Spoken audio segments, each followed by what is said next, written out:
Hello everyone, this is Vijay here. Welcome to the channel study with Ishan Vijay. यह chapter second federalism का third lecture है।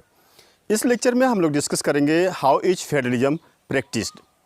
15 अगस्त 1947 को जब हमारा देश अंग्रेज़ों के चंगुल से आज़ाद हुआ था, तो उस समय देश के प्रथम प्रधानमंत्री के रूप में पंडित जवाहरलाल नेहरू ने कमान संभाली थी।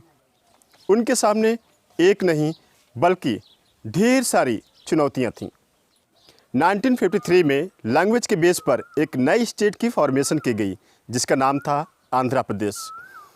अगर हम 1947 और 2020 की पॉलिटिकल मैप की कंपैरिजन करें तो स्टेट्स में होने वाले चेंजेज हमें काफ़ी हैरान कर देती हैं। बहुत सारी स्टेट्स की एरिया चेंज हो गई, तो बहुत सारी स्टेट्स की बाउंड्रीज चेंज कर दी गई, और यही नहीं, यहाँ तक कि उनके नाम भी चेंज कर दिए गए। इसका सबसे ताज़ा एग्जाम्पल है जम्मू एंड कश्मीर। 31 अक्टूबर 2019 को जम्मू एंड कश्मीर को 2 यूनियन टेरेटरीज में बांट दिया गया, जम्मू एंड कश्मीर और लद्दाख। बहुत सारी स्टेट्स को उनके लैंग्वेज के बेस पर बांट दिया गया, जैसे हरियाणा, पंजाब, आंध्र प्रदेश और हिमाचल प्रदेश। और बहुत सारी स्टेट्स को उनकी लैंग्वेज के बेस पर नहीं बांटा गया, बल्कि उनको उनकी कल्चर, ज्योग्राफी और एथनिसिटी के बेस पर बांट दिया गया, जैसे नागालैंड, उत्तराखंड और झारखंड। लैंग्वेज के बेस पर जब स्टेट्स की डिमांड रेज हो रही थी, तो हमारे पॉलिटिकल लीडर्स की धड़कनें तेज हो गई थी। उनको लगने लग रहा था कि कहीं ऐसा ना हो जाए कि हमारे देश के टुकड़े टुकड़े हो जाएं, कहीं ऐसा ना हो कि आगे चल कर के लोग लैंग्वेज के बेस पर अलग अलग स्टेट्स की डिमांड करने लगे, तो फिर क्या होगा। इसके लिए उन्होंने लैंग्वेज पॉलिसी बनाई। क्या थी लैंग्वेज पॉलिसी, आइए डिस्कस करते हैं।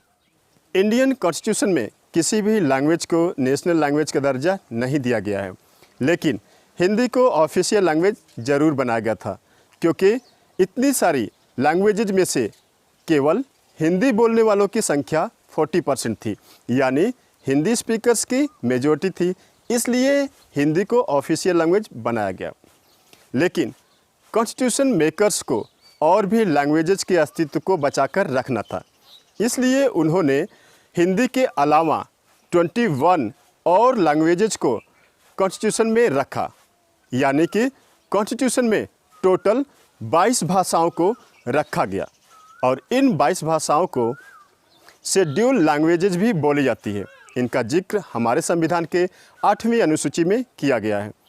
सेंट्रल गवर्नमेंट की जितनी भी एग्ज़ाम्स होती हैं, चाहे वो एसएससी हो, यूपीएससी हो, इन सारे एग्ज़ाम्स में कैंडिडेट इन 22 भाषाओं में से किसी भी भाषा में एग्ज़ाम्स दे सकता है। So that's good for Indians. According to constitution 1965 तक स्टेट्स में इंग्लिश का एज ए ऑफिशियल लैंग्वेज के रूप में यूज होना बंद हो जाना था, लेकिन साउथ इंडिया के स्टेट्स जहां पर नॉन हिंदी स्पीकर्स थे, अभी हैं, तो वहां पर लोगों ने डिमांड किया कि इंग्लिश को कंटिन्यू रखा जाए। इसका नतीजा हमें देखने को मिला। 1950 में तमिलनाडु में दंगे हुए, बहुत सारे लोग मारे गए, इसलिए सेंट्रल गवर्नमेंट ने हिंदी के साथ साथ इंग्लिश को भी सरकारी कामकाज के लिए मंजूरी दे दी। आइए अब डिस्कस करते हैं क्या थी सेंटर स्टेट रिलेशंस। इंडिपेंडेंस के बहुत समय बाद भी इंडिया में सेंटर और स्टेट दोनों लेवल पर एक ही पार्टी रूल कर रही थी, वो थी कांग्रेस पार्टी।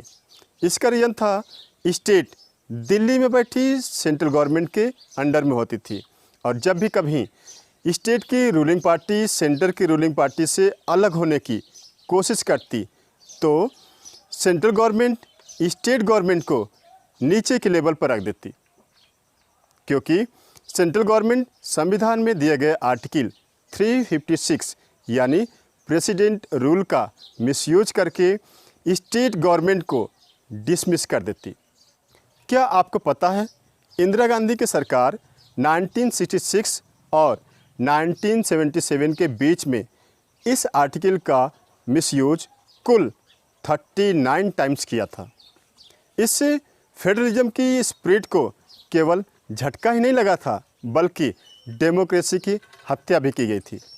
लेकिन यह सिस्टम काफ़ी लंबे समय तक नहीं चल पाई और एक दौर आया 1989 का, जब लोकसभा इलेक्शन हुई। यह Lok Sabha election 9th Lok Sabha election थी।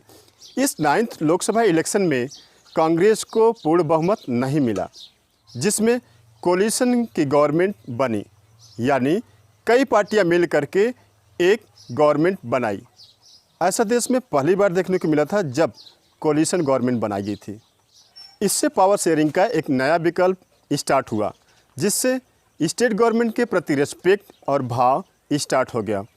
1988 में आई सरकारिया कमीशन की रिपोर्ट के आधार पर 1994 में सुप्रीम कोर्ट ने कुछ गाइडलाइंस जारी किए, जिसमें संविधान में दिए गए आर्टिकल 356 यानी प्रेसिडेंट रूल का किस कंडीशन में इस्तेमाल किया जाएगा ये तय किया गया।